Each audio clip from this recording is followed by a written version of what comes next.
먹게 하소서. 오 주님 내가 주께 가오니 말씀하시고 새롭게 한 번 더 고백할까요? 주님 주님 내 마음 모아 주 바라봅니다. 눈 떠주 보게 하소서. 오 주님 내가 주께 가오니 말씀하시고 새롭게 하소서. 내가 전심으로 주 얼굴 구하리니 주의 뜻대로 나를 세우시리라. 오직 믿음으로 주를 바라보리니 내 주님 곁에 서리라. 주님을 갈망합니다. 주님이 필요합니다. 주님 내 마음 모아 주 바라봅니다. 눈 떠주 보게 하소서.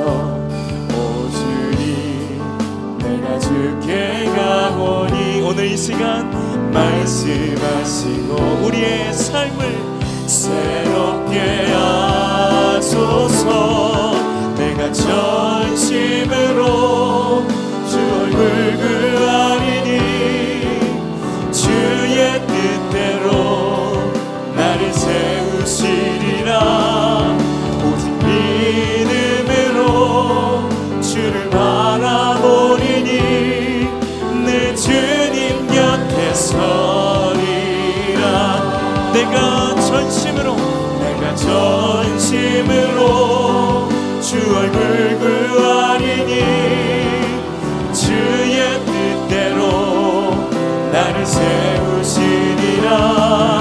오직 믿음으로 주를 바라보리니 늘 주님 곁에 서리라. 전심으로 고백하며 내가 전심으로 주 얼굴 구하리니 주의 뜻대로 나를 세우시리라. 내 믿음으로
다가설지라도 주님은 언제나 우리를 신실한 사랑으로 붙들어 주십니다. 그 사랑에 감사를 드립니다. 할렐루야. 아멘. 아멘. 사랑하는 여러분, 하나님께서는 그 변치 않는 말씀과 신실하신 사랑으로 우리를 붙드십니다. 여러분 믿으십니까? 우리 그 말씀, 그 하나님을 기대하며 함께 찬양하며 나아가겠습니다.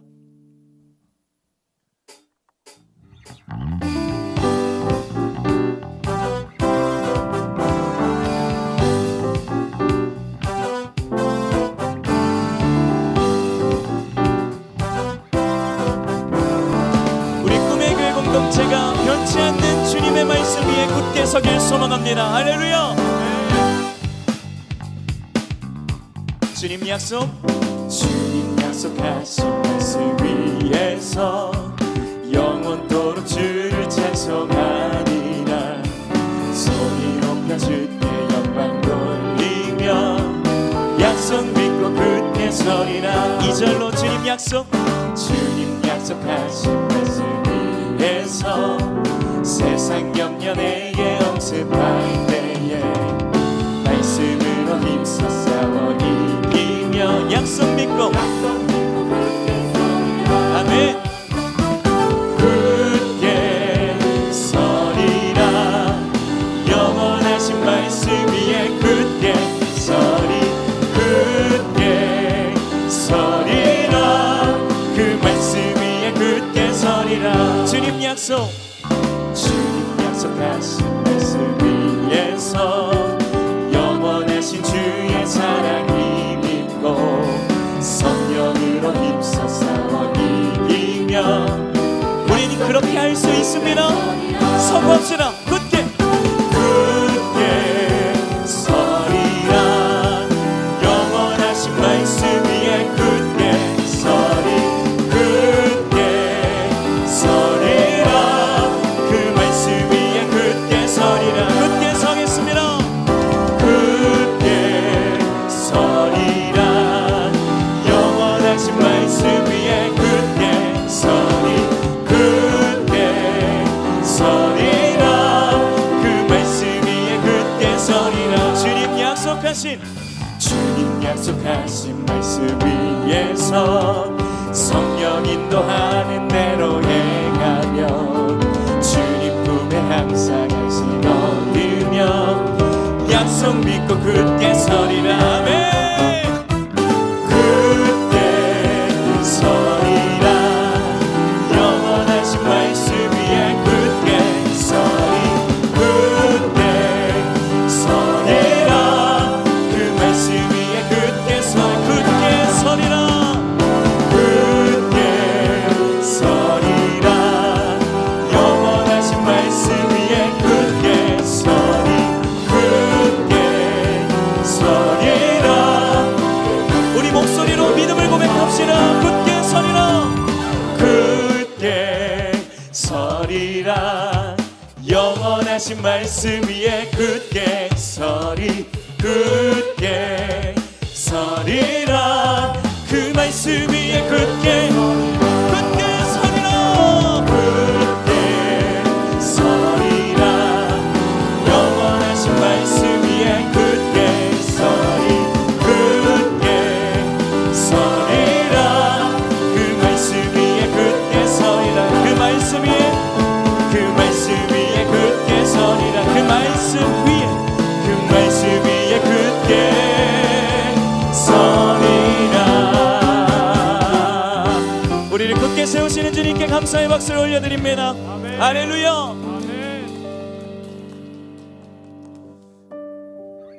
사랑하는 꿈의 교회 가족 여러분, 우리가 예수 그리스도 말씀이신 그분 위에 굳게 서야 할 이유는 오늘 그 사랑의 말씀, 그 은혜의 증거가 저와 여러분의 삶을 향하고 있기 때문입니다. 그래서 오늘 이 시간 우리를 향한 그 사랑의 말씀 앞에 우리도 하나님 사랑하고 하나님을 신실하게 신뢰하며 그렇게 살아가길 원합니다 라는 이 아름다운 고백 함께 울려 퍼지길 소망합니다.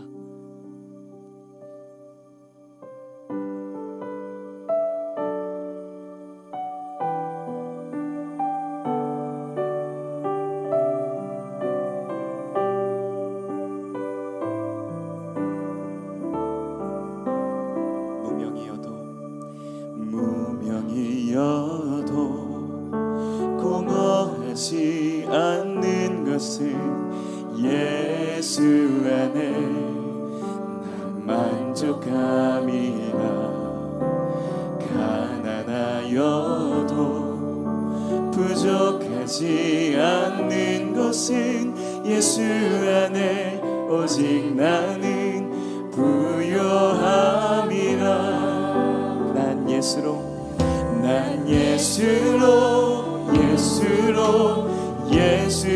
충만하네. 난 예수로 충만하네. 난 예수로 충만하네. 영원한 왕 내 안에 살아계시네. 우리를 부욕해 하시고 만족해 하시는 주님 함께 찬양하며 나아가십시다. 고난 중에도 견뎌낼 수 있는 것은 주의 계획이기 때문이라. 실패하여도 괜찮습니다. 여러분, 우리 주님 안에 우리는 승리하게 될 줄 믿습니다. 자, 고백합시다. 난 예수로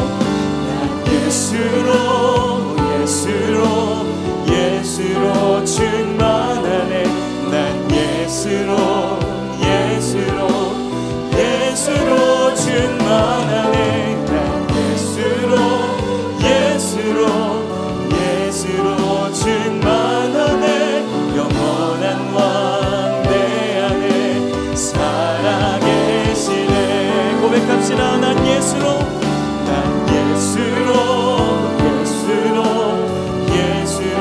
충만하네. 난 예수로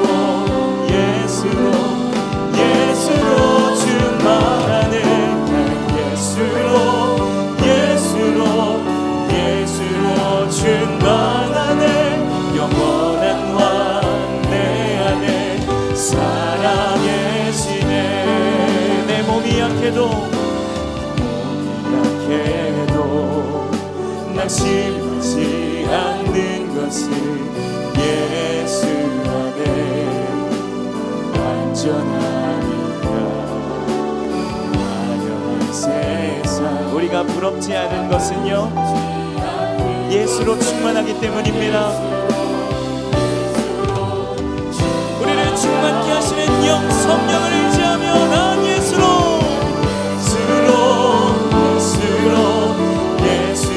충만하네. 난 예수로 충만하네. 난 예수로 충만하네. 영원한 왕 여러분의 삶 가운데서 구하세요. 난 예수로 충만합니다. 고백합시다. 난 예수로 충만하네. 난 예수로 충만하네. 난 예수로 충만하네. 하나님, 나의 가정이, 우리 교회가, 우리 직장과 모든 삶이 충만하길 원합니다. 난 예수로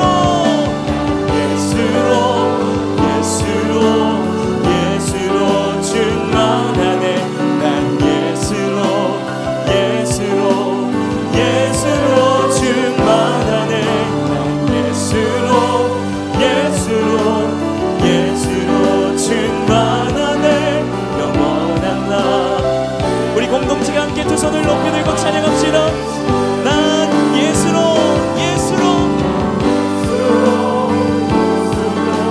세상 모든 풍파도 두렵지 않습니다. 풍파도 두렵지 않네. 난 예수로 충만하네. 영원한 왕 내 안에. 우리 그렇게 일하실 주의 말씀 기대하며 함께 기도하겠습니다. 기도합시다. 주님 감사합니다. 예수로 충만하네. 산 모든 풍파도 두렵지 않네.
살아계신 주님, 오늘 우리 안에 예수로 충만케 하여 주옵소서. 우리의 모든 문제는 예수로 충만치 않은 것임을 고백합니다. 그래서 오늘도 이 시간 주님 앞에 엎드립니다. 오늘 예수님보다 내가 세상을 더 사랑했다면 예수님의 보혈로 나를 덮어 주옵소서.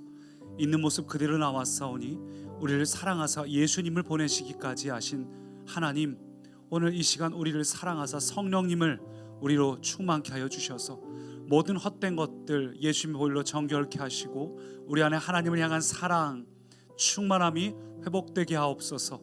이미 예배를 통해 일하고 계신 하나님 감사합니다. 성령님 감사합니다. 기대합니다. 예수님 이름으로 기도합니다. 아멘. 오늘도 하나님 기대가 되시죠? 오늘 현장에 있는 모든 분들, 또 가정에 있는 분들도 오늘 하나님을 기대하는 사람들에게, 하나님을 사모하는 영혼에게 하나님께서 충만케 하십니다.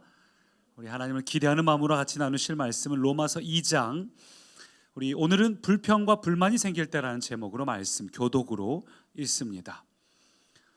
그러므로 남을 판단하는 사람아, 누구를 막론하고 내가 핑계하지 못할 것은 남을 판단하는 것으로 내가 너를 정죄함이니 판단하는 내가 같은 일을 행함이니라.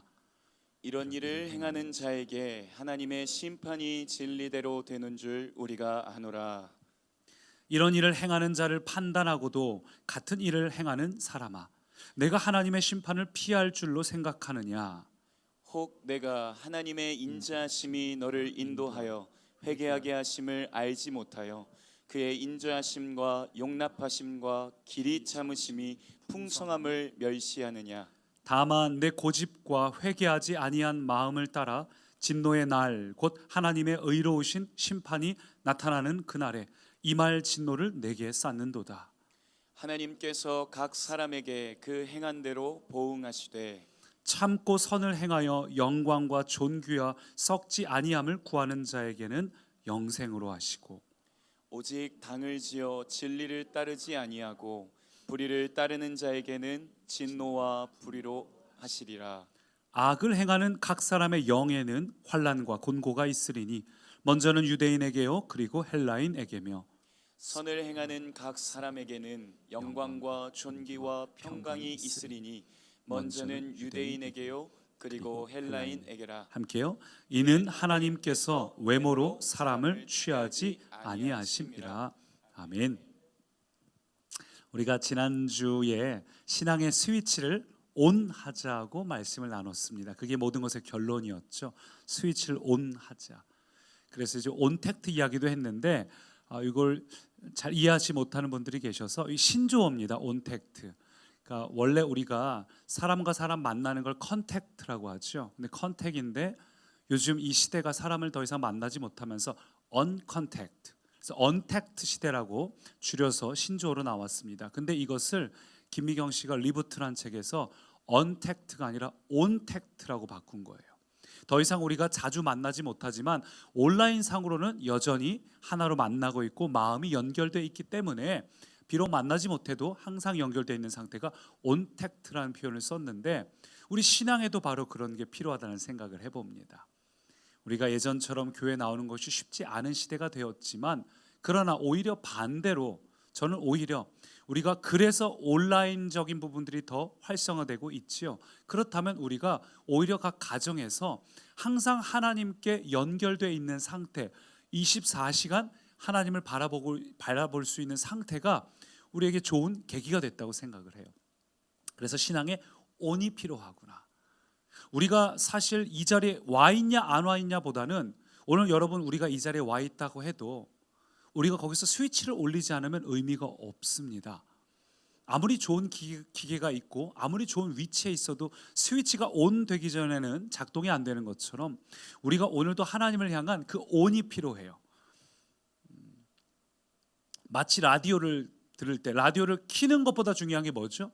켰다고 끝나는 게 아니잖아요. 주파수를 돌려서 맞춰야 음성을 들을 수 있는 것처럼 우리가 오늘 이 자리에 와 있고 예배 자리 영상으로 예배 자리에 와 있는 것도 중요하지만 하나님께 정말 내 마음이 전심으로 온되어서 초점이 맞춰져서 채널이 맞춰져야 비로소 하나님의 음성을 들을 수 있습니다. 제가 요즘 영상 촬영하고 있지만 가끔 초점이 안 맞아서 저를 찍어야 될 초점이 배경만 또렷하고 저는 정작 흐릿할 때가 있어요. 우리가 초점을 맞추지 못하면 이 환경을 통해서 하나님이 뭘 주시려는지 모르고 엉뚱한 것만 열심히 쳐다보고 있는 겁니다. 문제만 열심히 보고 있어요.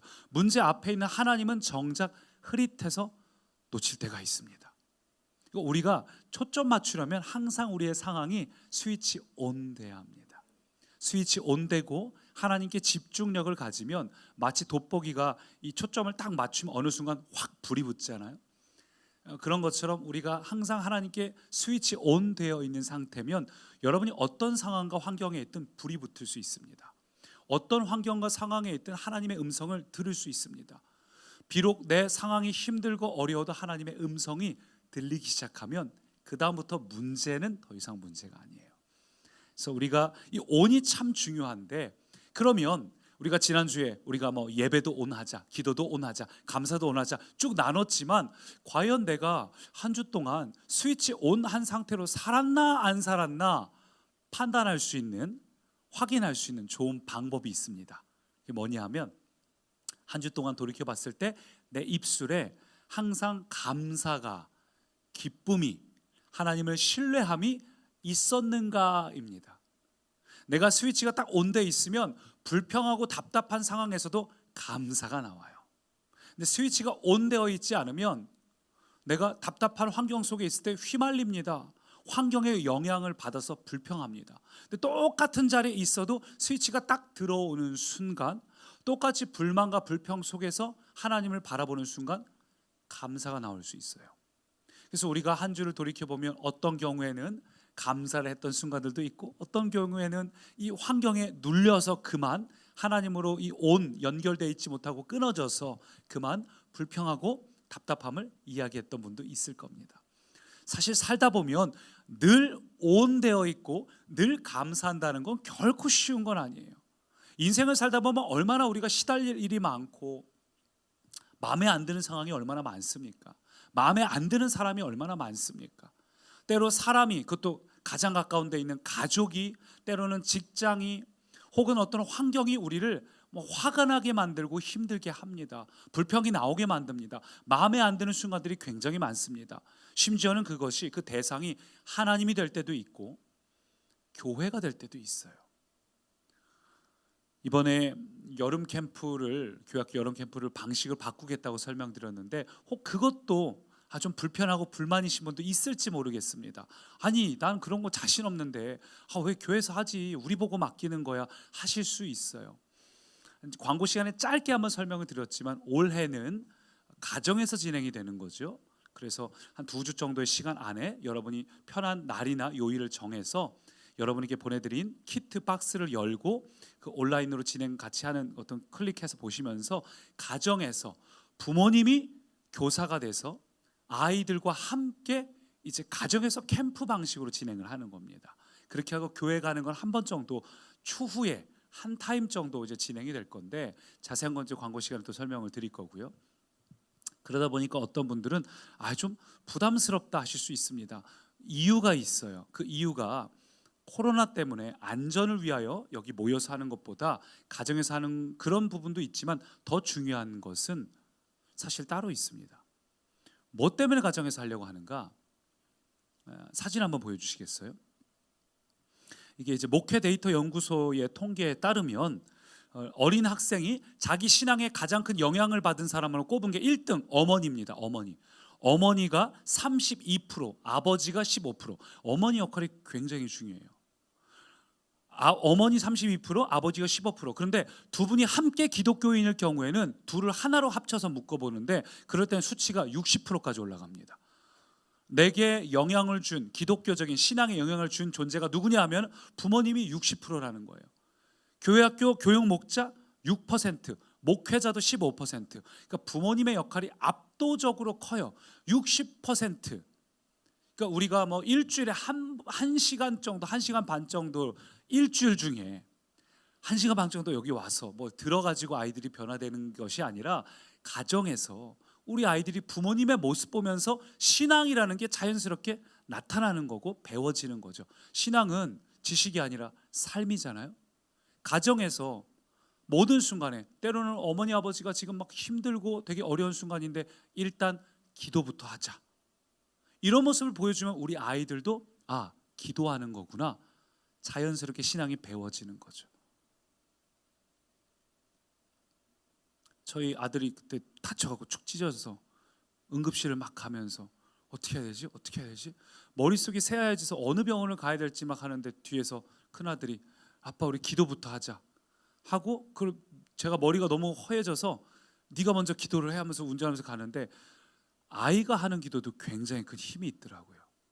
떠듬떠듬 하면서 하는 기도도. 그런 게 사실은 삶의 모습이잖아요. 그 다음에 이제 제가 이어서 기도하고, 당사자인 둘째 아들 보고 너도 기도하라고 하고, 그렇게 하고 병원을 도착했을 때는 되게 마음이 안정된 채로 도착을 했어요. 신앙이란 건 교회에서 가르쳐주는 것이 아니라 삶의 현장에서 배우는 겁니다. 그래서 부모님의 역할이 굉장히 중요하고, 그래서 이번에 캠프의 모습도 굉장히 중요하다는 거예요. 이스라엘에서 신앙교육을 누가 하는지 아세요? 이스라엘에서 신앙교육은 회당에 맡기거나 랍비에게 맡기는 것이 아니라 가정에서 합니다. 또 이스라엘은 좀 독특한데 아버지가 굉장히 주도적인 역할을 해요. 우리는 왠지 아버지 하면 신앙이든 뭐 학업이든 학업 간섭 안 하는 게 좋지, 오히려 그렇게 생각하는 분들도 있는데, 이스라엘은 오히려 아버지가 주도를 해요. 그러니까 신앙이라는 건 결국은 가정에서 있어야지, 교회에 중점을 두면 아이는 결코 성장할 수 없습니다. 교회는 보조적인 역할이야. 가정에서 예배 드리고 준비된 어떤 그런 부분들이 교회에 와서 나만 혼자 그러는 게 아니네, 우리 그렇게 함께 신앙생활하는 공동체가 있네, 확인하고 어떤 큰 방향을 정하는 곳이지, 디테일한 부분을 절대 배울 수 없습니다. 그래서 학원 선생님들 중에도 그런 얘기를 하시는 분들이 있는데, 학원도 보면 약간의 나이에 따라 편차는 있지만, 우리가 학원에서 뭔가 공부를 했어요, 틀린 부분이 있습니다. 예를 들면 영어 학원이 있는데 잘 못하는 부분, 틀린 부분이 있어요. 그런데 그거를 집에 가서 해와 이렇게 숙제를 냈는데, 어떤 애들은 집에 가면 부모님이나 아니면 형제 중에서 그걸 붙잡고 너 했어? 확인해주고 이렇게 붙잡으면 걔네들은 해결이 돼서 학원을 온다는 거예요. 또 어떤 애들은 되게 수동적이어서 집에 가서도 안 하고 다음날 그냥 학원 오면 발전이 없어요. 늘 그 부분에 있어서 그 아이에게 그게 약점이 돼요. 그러니까 부모님이 좀 더 신경을 써주면 좋겠다는 게 학원의 입장이더라고요. 학원에 보낸다고 해서 완전히 맡기는 게 아니라, 하물며 신앙은 삶에 대한 부분인데 교회에다가 맡긴다고 해서 알아서 잘 되겠지라고 생각하면 큰 착각이겠죠. 데이터가 그 증거가 돼요. 데이터가. 방금 전에 봤던 그런 목회 통계 연구소의 그런 자료가. 근데 어느새 우리가 보니까 신앙은 교회에 맡기고 가정은 별로 그걸 책임지지 않는 모습을 보게 됩니다. 그래서 많은 부모님들이 시스템적으로 좋은 교회가 어디 있을까를 찾는데, 그런 면으로는 저희 교회 참 잘 오신 거예요. 저희 교회는 시스템에 관심이 많아요.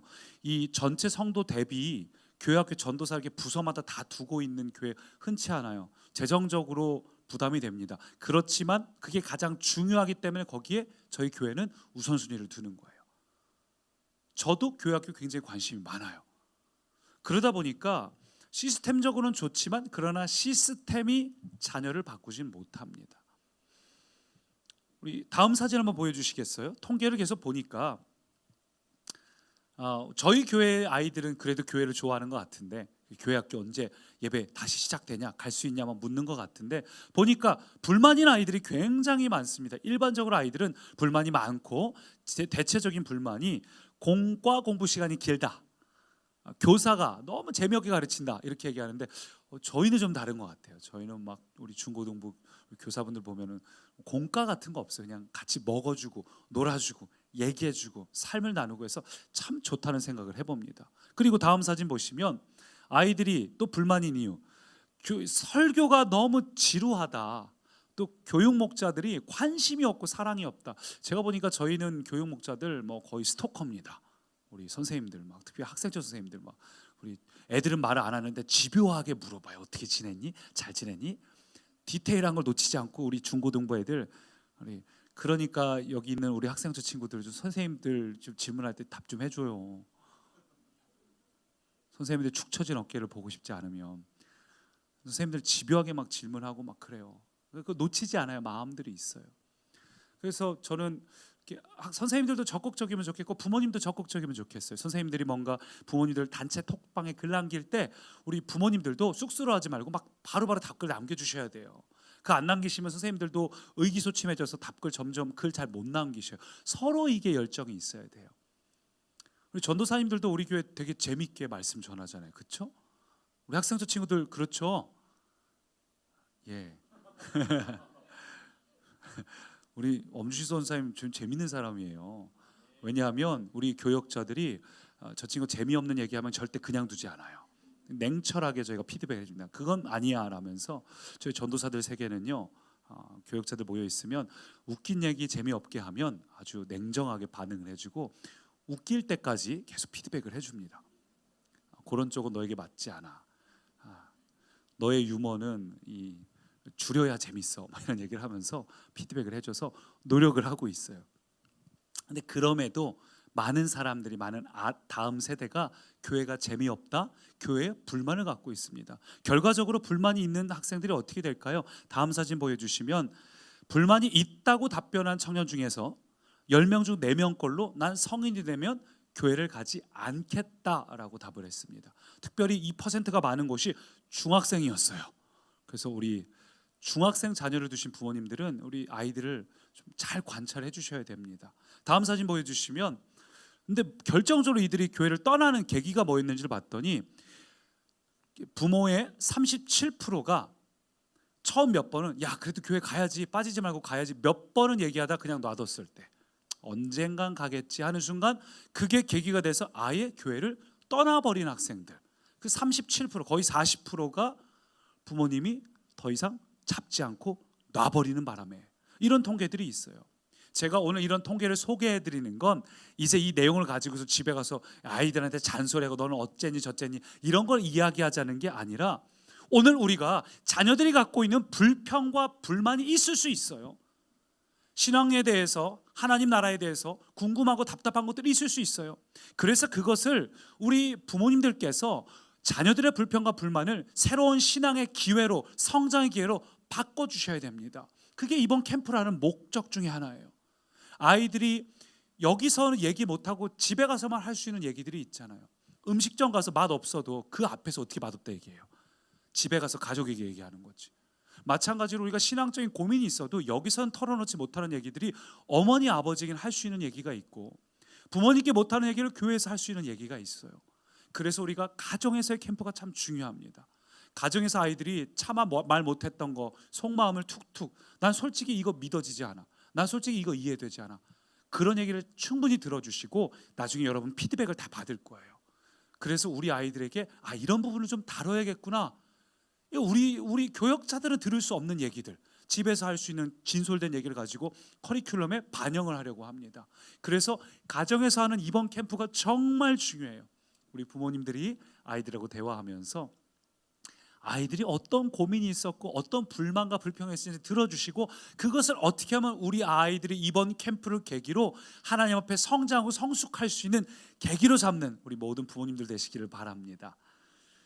지금까지 캠프는 교회 주도적으로 했다면 이제 이번 캠프는 부모님께서 주도적으로 하는 거예요. 더 정확하게 말하면 우리의 다음 세대가 자기 주도적 신앙을 갖게 만드는 게 목표입니다. 자기 주도적 신앙. 벌써 이번에도 발표된 걸 보니까 올해 1분기, 2분기 학생들의 성적이 떨어졌어요. 근데 더 자세히 보니까 상위권 학생들의 성적은 거의 그대로입니다. 근데 중위권 학생들이 아래로 많이 떨어졌어요. 이걸 어떻게 분석을 하고 있냐면 보니까 상위권 학생들의 상당수는 자기 주도적인 학생들이라는 겁니다. 공부할 때 왜 공부해야 되는지, 또 공부를 정한 목표가 있으면 하기 싫어 비비적거리는 게 아니라 이걸 해내고 나서 노는 스타일의 자기 주도적인 사람들.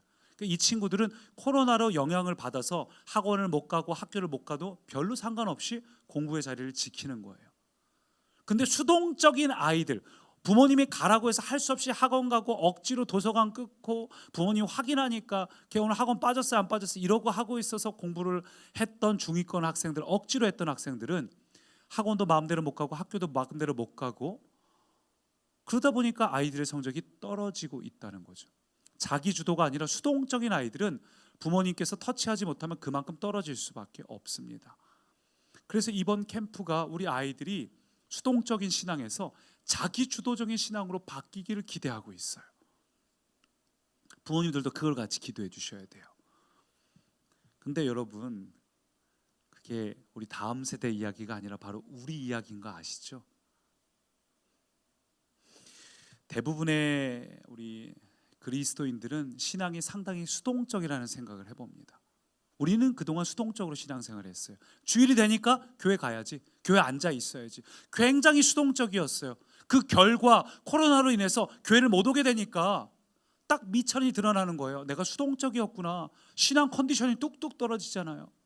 교회 와서 앉을 수 있는 환경이 멈춰지고 예배하고 기도할 수 있는 환경이 딱 끊어지고 나니까 학원 못 가고 학교 못 가듯이 못 가니까 티가 바로 나는 거예요. 왜냐하면 우리 신앙은 자기 주도적인 신앙이 아니라 수동적인 신앙이었다는 거죠. 라디오 스위치만 킬 줄 알았지 주파수 맞추는 것은 제대로 안 해줬기 때문에 내 개인적으로 하나님 앞에 신앙의 스위치 ON을 하고 주파수를 맞추는 것은 익숙하지 않았다는, 자기도 주도적이지 못했다는 반증이 요즘 우리의 모습입니다. 그래서 제가 참 아쉬운 거는 이렇게 코로나 시대가 되니까 많은 분들이 우리 교회가 이런 것도 하면 좋겠어요, 저런 것도 하면 좋겠어요. 저도 그걸 너무너무 하고 싶어요. 실제로 지금 저희가 할 수 있는 양 이상으로 무언가를 계속 만들어내고 있는데, 그런데 한계는 있습니다. 결국 우리에게 필요한 건 뭐냐면, 교회에서 이런 거 해주세요 저런 거 해주세요 보다 더 중요한 건 뭐냐면, 내가 하나님을 향해서 정말 그런 갈망함이 있는가. 우리 교회가 이런 걸 안 해서 그래가 아니라 사실은 내가 그런 갈망함이 있다면 길은 보이게 돼 있어요. 그러니까 저도 늘 예를 들면 뭐 청년철 중심으로 왔을 때 우리 대학생은 대학생들 이런 거 하면 좋겠다. 이제 나이가 좀 든 친구들한테 뭐 예를 들면 결혼 예비 학교도 하면 좋겠고, 신혼부부에겐 신혼부부 학교도 하면 좋겠고, 하고 싶은 건 정말 많지만 상황은 여의치 않아요. 근데 우리에게 그런 갈망이 있을 수 있어요. 우리 자녀들 향해서 이런 거 맞춤형 하면 좋겠다. 그런데 더 중요한 건 우리 안에 자기 주도적인 마음이 있다면 길은 보이게 돼 있습니다. 요즘 특별히 온택트 시대잖아요. 우리 교회적으로도 유튜브에 많은 걸 준비가 돼 있고, 안 되면 또 카피플닷컴 같은 데는 검증된 내용들만 올라오죠. 그런데 안에서 우리가 얼마든지 우리의 어떤 필요한 것들을 공급받을 수 있어요. 여러분, 무슨 말입니까? 코로나 시대는 자기 주도적인 신앙이 필요한 시대입니다. 코로나 시대는 우리가 여기 와서 무언가 준비가 돼서 수동적으로 배우는 것이 아니라 능동적으로 하나님을 만나는 시대가 바로 우리가 살아가는 시대예요. 지금 우리에게 요구되는 것은 적극적이고 능동적이고 주도적으로 하나님을 만나고자 하는, 스위치를 올리고자 하는 우리의 열정이 필요한 시대입니다. 오늘 우리에게 그 열정이 필요해요. 하나님, 더 이상 수동적으로 살지 않겠습니다. 내가 이럴 때일수록 더더욱 능동적으로 스위치를 올립니다. 내가 어느 곳에 있든지 그건 중요하지 않아요. 항상 어느 곳에 있든 온택트 하겠습니다. 환경적으로 언컨택트를 해도 내가 항상 하나님께 온택트 하겠습니다. 이 갈망이 우리 가운데 필요해요. 그렇지 못하다면 교회에서 아무리 좋은 영적인 컨텐츠를 제공해도 그게 부담되고 그게 귀찮고 확인하지 않는다면 우리는 절대로 성장할 수가 없습니다. 결국 우리의 신앙은 우리가 선택한 대로 열매를 얻게 돼 있어요. 그래서 우리가 정말 새로운 축복을 누리기를 원하신다면 온택트 신앙으로, 자기 주도적인 신앙으로 스위치를 온 하시기를 축복합니다. 오늘 제목이 불만이 나올 때인데, 살다 보면 우리가 주님 앞에 온택트를 해도 때로는 불평과 불만이 나올 때가 있어요. 심지어 그 대상이 하나님이 될 때도 있습니다. 하나님은 왜 날 안 돌아보십니까? 근데 여러분, 그런 불평을 하나님께 할 때 여러분, 하나님도 불평하시는 거 아세요?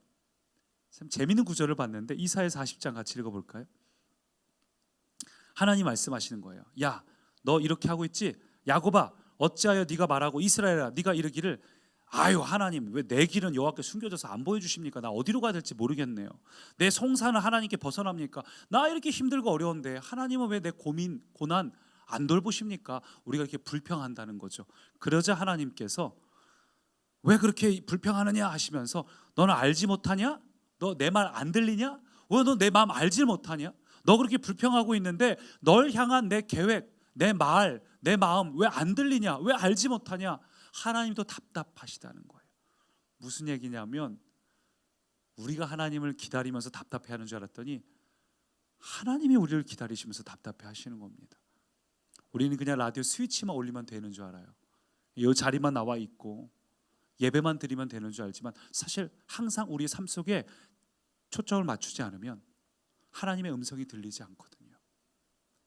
결국 우리만 하나님이 답답한 게 아니에요. 우리만 다른 사람이 답답한 게 아니에요. 다른 사람이 보기에 우리도 답답할 수 있어요.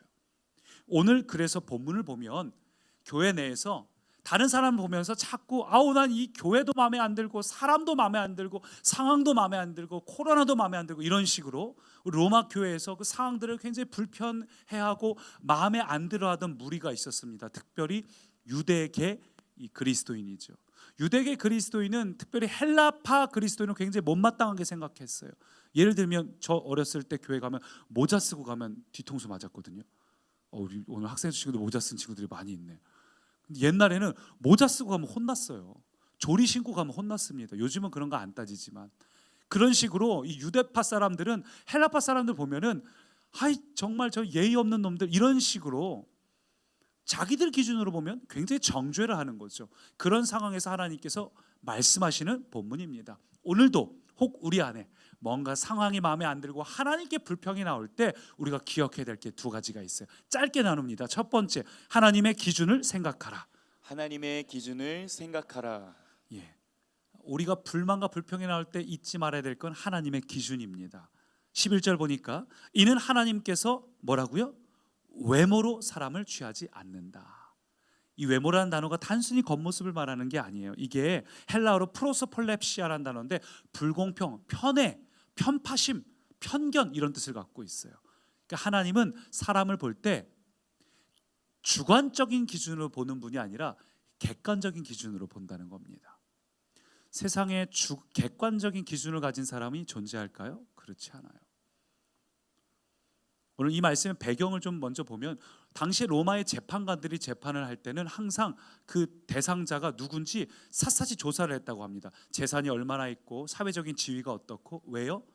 공정한 재판보다는 그 사람에게 도움을 줘서 내가 이익을 얻고 싶은 거죠. 그래서 누가복음 말씀 보면 불의한 재판관 비유가 나오죠. 같은 배경에서 나온 거예요. 불의한 재판관이 결국 막 자기에게 읍소하는 이 가난한 과부를 도와주게 된 이유가 뭡니까? 공의로 와서 얘기 들어보니까 아이고 정말 해결해야 되겠구만, 이거 아니에요. 귀찮게 해서 들어줍니다. 귀찮아서. 그러니까 그만큼 자기 기준대로 행동하고 있던 시대라는 거죠.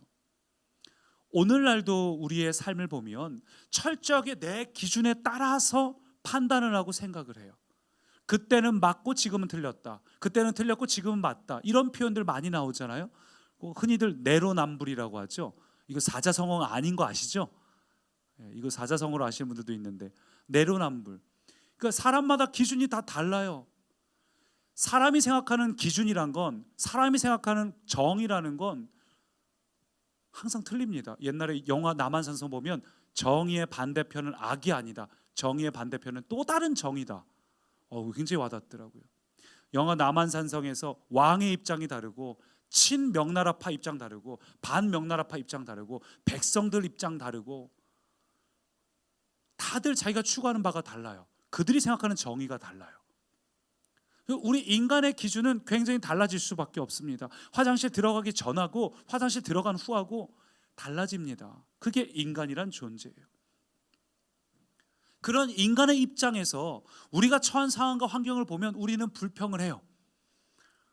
우리 기준으로 보니까, 우리 기준으로 보면 너무 상황이 불평하고 억울할 때가 있습니다. 아니 하나님, 저 사람은 진짜 뭐 한 것도 없는데 왜 하나님 저 사람만 이뻐해 주시고 우리 가정엔 왜 이렇게 어려운 일을 주십니까? 막 저 사람을 향해서 화가 날 때가 있어요. 내 기준으로 보니까. 근데 여러분, 하나님의 기준으로 보면 조금 다를 수 있어요. 성경에 보면 바리새인하고 세리가 나오죠. 바리새인이 나와가지고 세리를 쳐다보면서 아이고 하나님, 저 인간처럼 날 되지 않게 해줘서 감사합니다. 막 신나서 막 이렇게 하는데 세리는 다른 사람 보지 않고 그냥 자기 자신만 봤어요. 그리고 하나님 저는 죄인입니다 기도하니까 하나님께서 누구 기도 들으시죠? 객관적으로 사람들 세계에서 보면 세리는 매국노일지 몰라도 그가 하나님 앞에 죄를 회개할 때 하나님은 그를 의롭다고 칭해 주셨어요. 우리가 생각하는 선과 악의 기준은 도덕적인 기준, 윤리적인 기준일지 몰라도 하나님이 보시기에 선과 악은 믿음으로 판단됩니다. 믿음이 있으면 의인이고 없으면 죄인이에요. 인간은 모두 죄인이기 때문이죠. 그러니까 하나님의 기준으로 보면 내가 그 사람 보면서 하나님 왜 저 인간은 저렇게 하시면서 이미 저 인간을 쳐다보고 있는 내가 벌써 하나님 보시기에는 쟤는 못났어도 그래도 하나님 앞에서 그런 자신을 책망하고 하나님 나 좀 고쳐주십시오. 어쩌면 하나님 보시기에 우리가 더 교만할 수 있어요. 결국 우리가 불평하고 불만을 갖는 이유가 뭘까? 내 기준으로 생각하고 있다는 겁니다. 내 판단으로 보니까 불합리해요. 내 기준으로 보면 팔은 안으로 굽는다고. 내 기준으로 보면 나는 잘하는 것 같은데 왜 환경이 이러는지, 나는 잘하는 것 같은데 왜 저 사람은 나에게 이렇게 행동하는지, 직장도 마음에 안 들고 환경도 마음에 안 들고 가족도 마음에 안 들 수 있습니다. 하나님도 이해가 안 될 수 있어요. 그러나 하나님의 기준으로 우리를 바꿔야 된다는 겁니다. 그래서 우리가 지난주에 나눌 때 사막에서 건너는 방법이 타이어에 바람을 뺀다고 말씀을 드렸잖아요. 우리가 그동안 익숙했던 방법은 타이어에 바람을 오히려 가득 채워넣는 거예요. 타이어에 바람을 많이 넣어서 접지 면적이 짧을수록 차는 오히려 저항성이 떨어지고 빨리 달릴 수 있죠. 바람 빵빵하게 넣어야죠. 우리는 그렇게 익숙해져 왔고 열심히 달렸어요. 뭔가 막히면 더 달려야 된다고 믿었습니다. 그 우리 기준을 갖고서 보면은 왜 하나님께서 타이어 바람을 빼는지 도무지 이해가 안 되는 거예요. 근데 하나님께서 우리에게 원하시는 게 뭘까요? 지금 네가 걷고 있는 그 땅은 광야야, 사막이야. 너의 생각이랑 나의 생각이 달라. 지금 너가 살 수 있는 길은 타이어에 바람을 빼야 돼. 바람을 빼고 있어요. 근데 우리는 마음속에 불만이 생깁니다. 하나님, 왜 지금 이 시점에서 바람을 뺍니까? 나는 이 시점이야말로 속도를 내야 될 것 같은데 왜 우리 자녀 바람 빼십니까? 왜 지금 내 건강의 바람, 재물의 바람, 환경적인 거 왜 바람 빼십니까? 우리는 하나님께 불만이 생겨요. 내 기준으로는 이해할 수 없어요. 여러분, 그렇기 때문에 오늘 하나님의 기준을 붙드시길 축복합니다. 내 편에 서서 하나님 보면 불만이 생길 수밖에 없습니다. 그러나 하나님의 편에 서서 나를 바라봐야 비로소 진짜 기준을 가지고 볼 수 있어요. 하나님의 기준으로 보면 우리의 상황 속에 바람이 빠지는 것 같은 순간, 불만과 불평이 나오는 순간, 괴롭고 답답한 순간이 사실은 하나님께서 우리의 인생을 성숙하고 성장케 하시는 계기임을 믿으시기 바랍니다. 우리의 오늘 흘리는 눈물은 하나님께서 반드시 기쁨의 눈물로 바꾸십니다. 오늘 우리가 겪고 있는 실패는 영원한 실패가 아니라 결국은 이걸 딛고 일어나는 하나님의 승리로 바꾸실 겁니다. 내가 하나님을 기다리면서 답답해하는 것이 아니라 사실은 하나님이 우리를 기다리시는 중이에요. 야, 나도 빨리 갔으면 좋겠는데 왜 너는 바람 안 빼겠다고 고집 부리고 있니? 왜 너는 너의 기준만 자꾸 내세우고 있니? 그래서 오늘 우리 가운데 필요한 것은 하나님을 신뢰하는 겁니다. 욥기서 23장은 이렇게 말해요. 그러나 내가 가는 길을 그가 아시나니 그가 나를 단련하신 후에는 내가 숨금같이 되어 나오리라. 하나님을 욥은 신뢰했기 때문에 답답하지만 하나님의 기준으로 자기 삶을 붙잡았습니다. 하나님은 선하시고 온전하십니다. 하나님이 우리를 향한 계획은 기쁨이며 미래요 소망입니다. 할렐루야. 그 하나님 믿으신다면 여러분 신뢰하십시오. 내 기준으로 보면 안타까워요. 내 기준으로 보면 속상해요. 내 기준으로 보면 답답해요. 근데 하나님 신뢰하십니까? 그럼 하나님의 기준으로 그 상황을 판단하시기 바랍니다. 하나님 기준으로 보면 불평할 거 없어요. 신뢰하시고 감사하시면 돼요. 하나님 기준으로 보십시오. 불평과 불만은 결국 우리의 신앙을 갉아먹고 여러분을 무너지게 만듭니다. 사단이 즐겨 쓰는 도구예요. 사단이 최초에 하와에게 찾아가서 했던 공격이 뭐였죠? 하나님을 불신하게 만들고 불평이 생기게 만드는 겁니다. 제가 제 아이들 데리고 와서 뷔페를 딱 데려갔어요. 제일 좋은 뷔페 뭐가 있죠? 베스타 뷔페 이런 데 딱 데려가서 제가 아이들한테 야, 베스타 뷔페에 왔지만 다른 거 먹지 않고 딱 너희는 하율이 너 평상시에 피자 좋아한다 했지? 피자만 먹어. 이렇게 하면 제가 못된 아버지겠지만 다 먹어도 되는데 저 끝에 저거는 저거 맥주거든. 저거 빼고 나머지 다 먹어도 돼. 어감이 다르잖아요. 하나님께서 선악과 먹지 말라고 한 게 그렇게 속상하고 불만이 있을 일은 아닙니다. 근데 그거에 집중해서 불만을 갖게 만들어요. 사단은 언제나 우리에게 주어진 것에 감사하기보다는 하나 조금 틈이 있으면 그걸 가지고 불만, 아직 일어난 것도 아닌데, 아직 뭔가 끝장난 것도 아닌데, 죽은 것도 아닌데 죽은 것처럼 우리를 상상하게 만들고 하나님을 불신하고 불평하고 불만 갖게 만들어요. 그러므로 오늘 우리 안에 불평과 불만이 들어올 때 여러분 사단에게 속지 마시고 하나님을 신뢰하시기 바랍니다. 내 기준으로 판단하면 불평이 나올지 몰라도 하나님 기준으로 보면 여러분은 반드시 잘 되게 돼 있습니다. 하나님 기준으로 삼아서 늘 하나님 신뢰하고 감사하시기를 축복합니다. 김영보 목사님이 이런 표현을 했어요. 그분을 제대로 만나고 알게 되면 믿음의 주체가 바뀐다. 만나기 전에 주체는 나인데 만나고 나면 뭐라고요? 가장 마지막에 나를 위한 믿음에서 그분을 위한 믿음으로 뒤집어진다. 기준이 바뀌면 내가 결정하는 것이 아니라 하나님이 결정하시면, 하나님 우리 주인이잖아요. 그러면 살리든지 죽이든지 하나님 손에 맡기면 사실 자유로울 수 있어요. 하나님 손에 맡기면 하나님께서 가장 좋은 길로 인도하십니다. 하나님의 우리를 향한 계획은 언제나 기쁨이에요. 그 하나님을 온전히 신뢰하시기를 축복합니다. 두 번째 한번 따라 하실까요? 하나님의 평가를 준비하라. 하나님의 평가를 준비하라. 하나님의 기준을 생각할 뿐만 아니라 더 중요한 건 하나님의 평가를 준비하라는 거예요. 6절 보니까 이렇게 말합니다. 하나님께서 각 사람에게 그 행한 대로 보응하시되. 보응이란 단어는 보상하신다 혹은 평가한다 이런 뜻을 가지고 있어요. 그래서 7절 보니까 참고 선을 행하는 자는 영광과 존귀를 준다 이런 식으로 쭉 말씀을 기록하고 있습니다. 그러니까 하나님께서 모든 것을 결산하시는 때가 오니까 너희는 그 때를 기다리면서 참고 선을 행하라는 거죠. 누구의 선이요? 내 입장에서의 선이 아니라 하나님의 선이에요. 하나님의 선. 그러니까 이것도 잘 생각해야 돼요. 우리 입장에서 선은요, 내가 잘 서 있으면 되고 그렇게 못 서 있는 사람 보면서 막 정죄하는데 그게 바리새인과 세리죠. 세리는 어땠습니까? 다른 사람 보지 않았어요. 그냥 자기 자신을 보면서 하나님 앞에 바르게 살고자 했습니다. 그래서 옆 사람 자꾸 보면 불평 나와요. 교만해지든지. 딴 사람 보지 말고 그냥 하나님과 나를 보면서 하나님, 내가 하나님의 기준대로 선을 행하는 자가 되고 싶습니다. 하나님, 오늘도 은혜를 구합니다. 오늘도 그 지극히 거룩한 믿음 위에 십자가 보혈 위에 서 있습니다. 나를 주목하여 주십시오. 나를 덮어 주십시오. 우리 그렇게 구해야 됩니다. 근데 오늘 말씀에서 우리가 꼭 알아야 될 핵심은 단지 우리에게 야, 선이라는 기준 바꿔 이게 아니에요. 선이 무엇인지 알고 있어 이게 아니에요. 오늘 말씀의 핵심은 뭐냐면 너가 알고 있는 그 선, 하나님의 기준, 그것을 행하고 있는가? 때로 답답하고 힘들고 참아야 되는 그 순간에 참고 선을 행하는가? 아니면 불평하고 분노하는가? 선을 행하는 것을 강조하고 있습니다. 그게 오늘 말씀의 핵심이에요.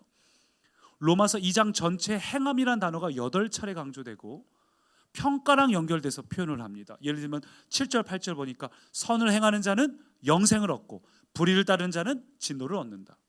9절 10절 한 번 더 반복해요. 선을 행하는 자는 영광과 존귀와 평강이 있고 악을 행하는 자는 환난과 곤고가 있다. 왜 바울이 계속 반복해서 강조하는 걸까요?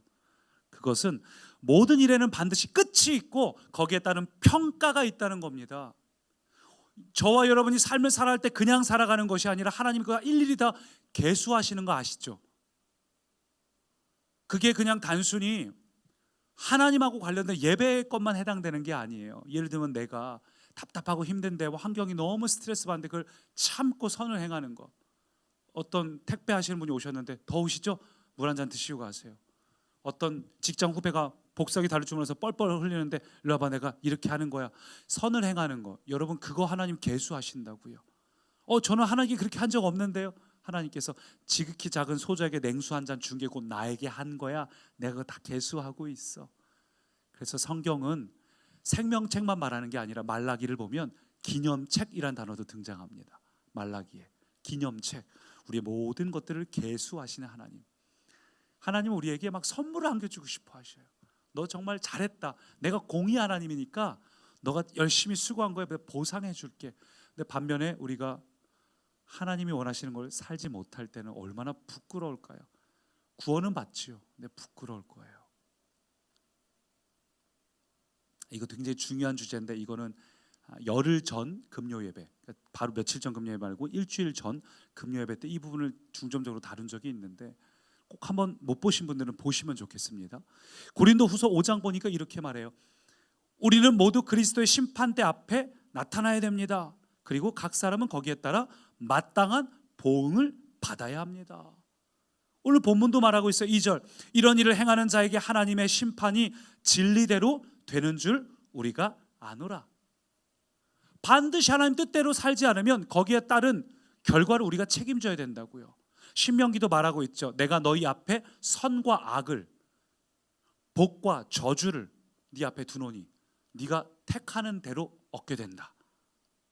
복과 저주는 이미 우리 가운데 주셨어요. 주어졌어요. 하나님 뜻을 택하면 이미 그건 심판받은 거나 심판에서 자유로운 거나 다름없고, 저주를 택하는 자, 하나님을 떠나는 자는 이미 심판받는 거나 다름없어요. 그래서 만약 우리가 하나님 말씀대로 선을 행하지 않는다면 어떤 결과가 따라오는가? 오늘 본문 8절 보니까 당을 짓는 자라는 표현이 나오는데, 당을 짓는다는 표현이 자기 소욕을 따라 사는 자, 내가 하고 싶은 대로 하는 자라는 뜻이에요.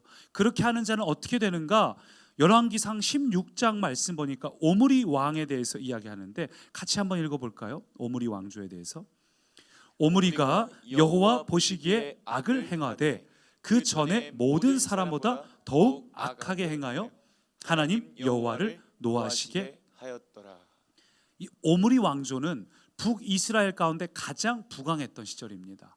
그러니까 다윗이 영토적으로는 제일 많은 영토를 차지했지만 유효 영토, 그러니까 주변 국가에게 조공을 받고 경제적으로 부강했던 건 오히려 이 오므리라는 사람이에요. 근데 여러분 이름 거의 처음 들어보시죠? 오므리는 뭐야? 오모리 칼국수는 들어봤는데 뭐 이런 생각 드시잖아요. 오므리 헷갈리시면 안 되는데, 저도 방금 오모리를 할 뻔했어요. 오므리가 역사 속으로서는 굉장히 대단한 사람이에요. 잘 나갔습니다. 근데 성경은 간단하게 설명해. 그는 하나님 보시기에 악을 행하였다. 하나님 여호와를 노하시게 만들었다. 우리가 이 땅 살면서 우리가 볼 때 참 우리가 어리석게 느껴질 때가 있어요. 옆에 사람 보면 시원시원하게 막 하고 싶은 대로 하잖아요. 가족들하고 놀러도 가고, 직장에서 라인도 딱 만들고, 권모술수를 딱 부리고. 근데 우리는 믿는 자기 때문에 정직하게 행하다 보니까, 참아주다 보니까 내가 언제까지 참아줘야 돼? 내가 언제까지 저 자세로 나가야 돼? 너무너무 화가 날 때가 있어요. 우리가 살고 있는 것이 바보같이 느껴질 때가 있고, 어리석게 느껴질 때가 있고, 옆에 사람처럼 딱 당을 만들어서 라인을 만들어서 딱딱 치고 나가는 게 보기에는 기분 나빠 보여도 결과적으로 시원시원한 결과를 내는 걸 보면서 저렇게 했어야 되는데 그런가 흔들릴 때가 있습니다. 그러나 아무리 시원시원 결과를 내놔도 하나님 앞에 서는 날 그것은 아무것도 아니에요. 그들은 심판을 받게 돼 있고, 하나님의 뜻을 이룬 우리는 반드시 하나님께 축복, 칭찬을 받게 돼 있습니다. 천국엔 상급이 있어요. 그러니까 어떻게 천국에 상급이 있을 수 있어? 그게 궁금하신 분들은 열흘 전 금요 예배 꼭 한번 보세요. 근데 목이 곧았던 이스라엘은 결국 하나님 말씀대로 듣지 않고 고집부리다가 멸망하고 말았습니다. 그래서 저는 그렇게 생각해요. 고집과 순종은 끈질기다는 점에서는 공통점이 있어요. 집요하고 끈질깁니다. 근데 고집은 그 중심이 내가 되는 것이고, 순종은 중심이 하나님이 되시는 거예요. 하나님이 중심이 돼서 끝까지 순종하는 자는 아름다운 결과를 맺게 돼 있고, 내가 중심이 돼서 끝까지 고집 부리는 자는 결국은 무너지게 돼 있어요. 저는 우리 꿈의 가족이 오늘 우리 안에 있는 이 고집들이, 혹 미련스러운 고집들이 있다면 모두 깨어지기를 축복합니다. 여러분, 기준이 바뀔 뿐만 아니라 이것을 행해야 된다는 거예요. 오늘 우리 안에 말씀을 들었습니다. 여러분 쭉 말씀 들으면서 여러 가지 이건 나한테 해당되는 거다 느끼는 거 분명히 있을 거예요. 성령님은 살아계시니까. 근데 그것을 듣고 이번 한 주간 우리에게 중요한 건 행동하는 겁니다. 행동은요, 스위치를 올릴 뿐만 아니라 주파수를 맞추는 행위예요. 이번 주 우리가 행동할 때에 하나님 스위치 온될 뿐만 아니라 구체적으로 하나님 음성이 들리기 시작할 겁니다. 많은 분들이 물어봐요. 하나님 음성 듣는 거 어떻게 하는 거예요? 간단해요. 내 마음에 들리는 마음에 즉각 순종하시면 돼요. 마음속에 누구한테 한번 전화 한번 해야 되는데, 누구한테 한번 연락 한번 해야 되는데, 연락을 해보면 결정적으로 내가 하나님께 결정적인 순간에 쓰임받았구나 느껴지는 순간들이 있어요. 통화하면서 안 그래도 힘들었는데 오늘 자기 전화 받으니까 훨씬 낫다, 이런 얘기를 듣는 순간 이거 하나님 음성 맞았구나. 그렇게 하나님 음성을 들어가기 시작하는 거예요. 하나님 음성 듣는 거 어려운 거 아닙니다. 순종해서 판가름 납니다. 오늘 우리 사랑하는 꿈의 가족 여러분, 자기 주도적인 신앙을 우리가 가져야 되는데, 그것은 내 기준 버리고 하나님 말씀대로 순종하고 행동하는 것입니다. 그게 주파수를 맞추고 하나님의 음성을 듣게 만들고 초점을 맞춰서 불이 붙게 만들어요. 오늘 우리 꿈의 가족이 이번 한 주간이 그렇게 되기를 간절히 소망합니다. 여러분 그렇게 기대하시죠? 이번 한 주간이 내가 정말 그렇게 되면 좋겠습니다. 우리 그 마음을 가지고 함께 우리 반주를 들으면서 합심으로 기도할 때, 우리 이 반주가 충만이란 곡 반주인데, 무명하여도 상관없습니다. 주님, 가진 게 없어도, 질병이 있어도 상관없습니다. 오늘 내게 필요한 건 하나님이 나의 기준이 되는 것, 하나님으로 충만한 것입니다. 여러분 이 시간 내 기준 내려놓고, 여러분 기준으로 보면 불평과 답답함이 있어요. 조급해집니다. 하나님이 이해 안 돼요. 근데 하나님의 기준을 갖고 여러분의 삶을 보시기 바랍니다. 하나님의 기준은 여러분 잘 되는 거예요. 하나님의 기준은 여러분이 하나님께 쓰임받는 인생입니다. 우리 기도가 달라져야 돼요. 하나님 내가 이 길을 갈 테니까 축복해 주세요가 아니라, 하나님 축복하시는 자리에 제가 있겠습니다. 하나님이 역사하시는 그 자리에 제 아이가 있게 해주세요. 하나님께서 바라보시는 그 자리에 우리 가정이 있게 해주세요. 내 뜻대로 고집하는 게 아니라, 하나님 우리 아이 이거 해주세요, 저거 해주세요, 이거 꼭 필요해요. 이제 그 기도도 이제는 멈추고 하나님 명하시는 자리에 우리 가족이 있게 해주세요. 하나님의 뜻을 이루는 가족 되게 해주세요. 우리 그렇게 함께 합심으로 기도합니다. 살아계신 아버지 하나님, 하나님의 뜻을 이루는 가정 되기 원합니다. 하나님의 기준대로 살아가는 가정 되기 원합니다. 하나님 우리 사랑하는 가족들이 하나님의 뜻을 이루는 가족이 되겠습니다. 성령님 이 시간 우리를 붙잡아 주셔서 하나님의 뜻을 이루는 아름다운 가정 되게 하여 주옵소서. 우리의 고집 버리고 하나님의 기준대로 살아가는 우리의 가정 되게 하여 주옵소서. 성령님 우리를 붙잡아 주옵소서. 살아계신 하나님, 짧은 기도지만 간절히 구합니다. 오직 하나님을 기준으로 삼아서 하나님이 나의 모든 것이 되는 가정 되게 하여 주옵소서. 이번 한 주간 자기 주도적으로 열정 가지고 스위치를 올리고 초점을 맞춥니다. 주님 이번 한 주간 하나님 말씀에 순종하는 한 주 되게 하옵소서. 예수님 이름으로 기도합니다. 아멘. 주보를 보시고